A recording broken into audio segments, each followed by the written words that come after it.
అందరికి నమస్తే గైస్. మనం ప్రస్తుతం చూస్తూనే ఉంటాం చాలామంది రాజకీయ నాయకులు సీట్ల కోసమో లేదా పదవుల కోసం వాళ్ళనేది పార్టీలు మారడం. కానీ ఇక్కడ బీజేపీకి వచ్చేసరికి కథ అనేది వేరే విధంగా ఉంటుంది. ఈ యొక్క పార్టీలోకి వచ్చే ప్రతి ఒక్క నాయకుడు కూడా చాలా మటుకు ఇప్పుడు ప్రస్తుతంలో ప్రతి ఒక్క నాయకుడు కూడా తన అనేది సీట్ కోసమో పదవి కోసమో తను అనేది ఒక బీజేపీలోకి అయితే తనని వస్తలేరు. తను వచ్చేది కేవలం వాళ్ళు చేసినటువంటి అవినీతిని తప్పించుకోవడానికి మాత్రమే వాళ్ళు అనేది బీజేపీలోకి వస్తున్నారు. ఇన్ఫ్యాక్ట్ వాళ్ళే స్వయంగా అయితే చేరరు. ఈ మధ్యలో బీజేపీ వాళ్ళని అనేది ఈ యొక్క హార్స్ ట్రేడింగ్ ద్వారా వాళ్ళని అనేది పార్టీలోకి అయితే చేరేలా చేస్తుంది. ఇంతకీ ఒక హార్స్ ట్రేడింగ్ అంటే ఏంటి, ఇక్కడ ఆపరేషన్ లోటస్ ఏ విధంగా పనిచేస్తుంది, అలాగే ఏ ఒక నాయకులు వాళ్ళ ఒక తప్పునే తప్పించుకోవడానికి ఈ యొక్క బీజేపీలో చేరాలనేది ఈ యొక్క వీడియోలో తెలుసుకోండి. Chapter 1 horse trading in Indian politics.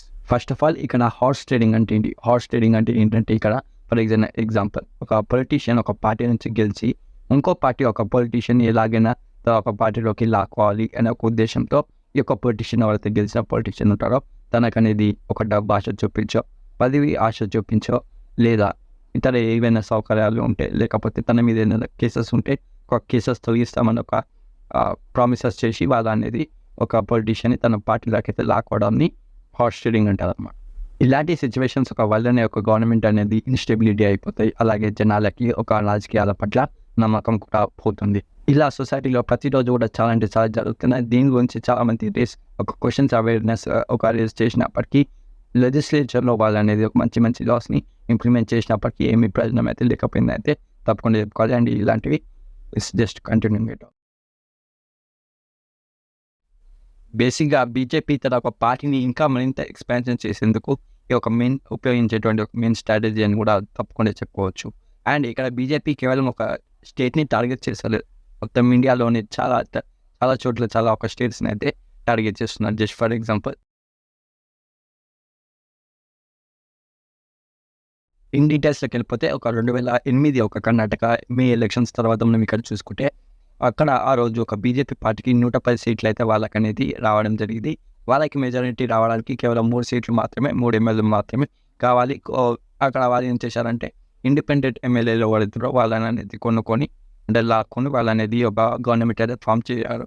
And Yediyurappa ఆ రోజు అయితే సీఎం అయితే అవ్వడం జరిగింది. యడ్యూరప్ప అక్కడనే తను అనేది ఆగిపోలేదు. తను మిగతా ఒక 7 మంది ఎమ్మెల్యేలను కూడా తన మెల్లమెల్లగా పార్టీలోకి అయితే ఆహ్వానించుకున్నాడు. అక్కడ ఇక 3 ఒక కాంగ్రెస్ ఎమ్మెల్యేలు అయితే 4 జేడీఎస్ ఎమ్మెల్యేలు అనమాట. అండ్ గ్యాస్ ఇక్కడ అనేది ఒక కర్ణాటక ఫార్మర్ మినిస్టర్ అయినటువంటి కాళీ జనార్దన్ రెడ్డి తను కూడా ఇందులో ఒక భాగం అని కూడా తప్పకుండా ఎదుర్కోవచ్చు. ఇంకా చాలామంది ఎమ్మెల్యేలు ఉన్నారు, వాళ్ళకి లిస్ట్ ఇప్పుడు చూసుకోవచ్చు. తర్వాత 2019 ఎలక్షన్స్లో ఇక్కడ కర్ణాటకలో 2019 ఎలక్షన్స్లో మనం ఇక్కడ చూసుకుంటే రమేష్ జర్కిహోలీ అనే వ్యక్తి ఒక 2 జేడీఎస్ పార్టీ ఎమ్మెల్యేలని అలాగే 13 మంది ఒక కాంగ్రెస్ పార్టీ ఎమ్మెల్యేల నుంచి తను అనేది మెల్లమెల్ల పైసలు ఇచ్చి బ్రైబ్ చేసి వాళ్ళ అనేది బయటికి తీసుకొచ్చి ఒక బీజేపీలో జంప్ అయిన వెంటనే వాళ్ళకి మంచిగా ఉన్నతమైన ఒక పదవులు అనేది వాళ్ళకైతే రావడం జరిగింది. And at the same time ఇది అనేది ఒక ఆపరేషన్ కమల్లో ఒక భాగం అనేది ఒక యడ్యూరప్పని సిబిఐ వాళ్ళైతే కేసు కూడా దర్యాప్తు అయితే చేయడం జరిగింది. నెక్స్ట్ అరుణాచల్ ప్రదేశ్లో 2016లో ఒక ఎలక్షన్స్ తర్వాత కాంగ్రెస్ పార్టీ ఘన విజయం సాధించిన తర్వాత కాంగ్రెస్ లీడర్స్ సడన్గా బీజేపీలోకి జంప్ అయ్యి ఒక పుల్ అనే ఒక వ్యక్తి కరికోపుల్ అనే ఒక వ్యక్తి ఒక ఆధ్వర్యంలో తను అనేది మోస్ట్ ప్రామినెంట్ లీడర్ ఒక అరుణాచల్ ప్రదేశ్లో తన ఆధ్వర్యంలో అయితే ఒక గవర్నమెంట్ కూడా ఫామ్ అయితే చేయడం జరిగింది. 2017లో ఒక గోవా కూడా ఒక కాంగ్రెస్ పార్టీకి ఒక మంచి కంచి కోట కూడా అని కూడా తప్పకుండా చెప్పుకోవాలి.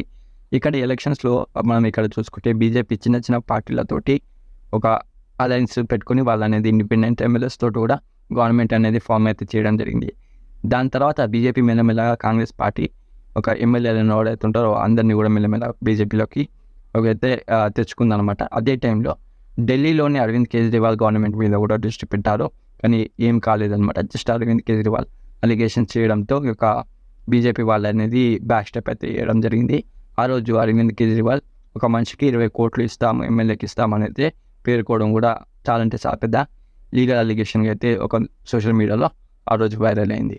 2020లో ఇక్కడ మనం చూసుకుంటే వెస్ట్ బెంగాల్, రాజస్థాన్ అలాగే ఇక్కడ మధ్యప్రదేశ్ కూడా ఎలక్షన్స్ జరగడం జరిగింది. ఫస్ట్ ఇక్కడ మధ్యప్రదేశ్ నుంచి మాట్లాడుకుంటే ఒక కమల్నాథ్ గవర్నమెంట్ని రాత్రికి రాత్రే జ్యోతి ఆదిత్యనాథ్ సిన్హా ఎవరైతే ఉన్నారో ఇండియా తను అనేది ఒక పార్టీకి రిజైన్ చేసి తనతో సుమారు 40-70 మంది ఒక ఎమ్మెల్యే అనేది తను అనేది తీసుకొచ్చి ఒక బీజేపీలో చేరడం. ఈరోజు తన ఒక ఎంపీ అయినా కూడా చాలా మోస్ట్ ప్రామినెంట్ లీడర్ ఎంపీలో అని కూడా తప్పకుండా చెప్పుకోవాలి.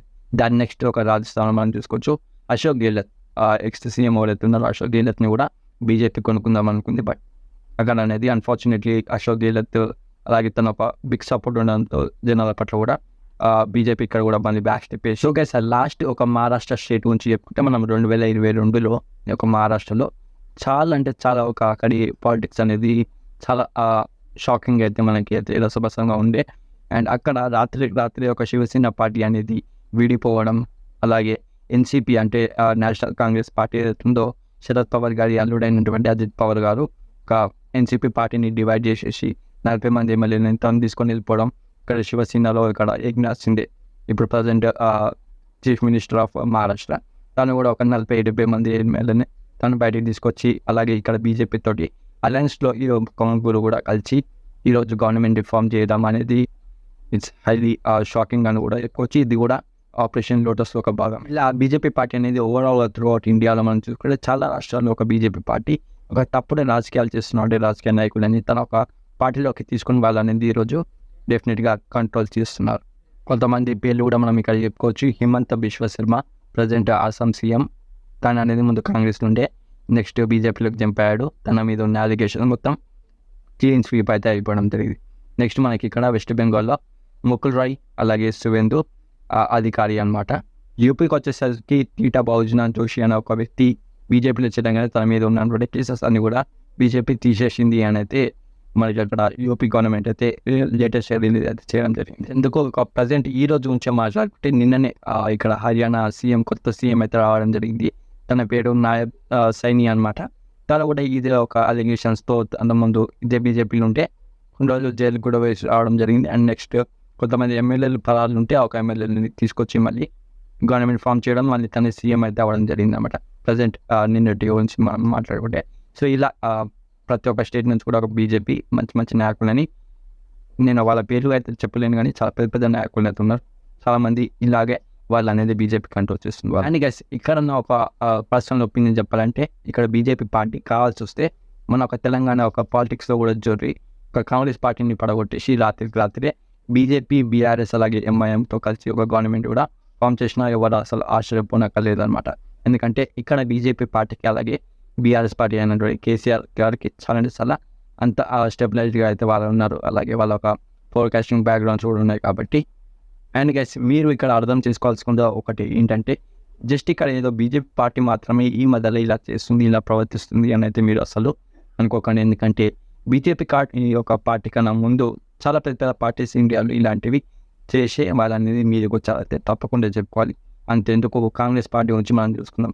నియర్లీ 60 years అనేది వాళ్ళని పరిపాలించిన ఒక నేపథ్యంలో మనం అక్కడ చూసుకుంటే అక్కడ అనేది మోస్ట్ ఆఫ్ ఇన్ని ఇయర్స్ ఒక మ్యాక్సిమం 40 to 50 years వాళ్ళనేది ఈ యొక్క హార్స్ ట్రేడింగ్ చేసే వాళ్ళనేది ఒక గవర్నమెంట్ అనేది ఇండియాలో నడిపారు. కాబట్టి ఇది కూడా ఒక మెయిన్ ఎగ్జాంపుల్. అండ్ అది ఎలా జరిగింది, ఎలా సాధ్యం, అలాంటి ఒక డార్క్ డేస్ ఎలా ఉండే ఇండియాకి అనేది కూడా ఒక వీడియో చేయడం జరిగింది. ఒక వీడియో మీరు ఇక్కడ చూసుకోవచ్చు. సో ఇది ఆర్డర్గా video related. And thanks for watching. Next వీడియోలో మళ్ళీ కలుస్తాం. Thank you.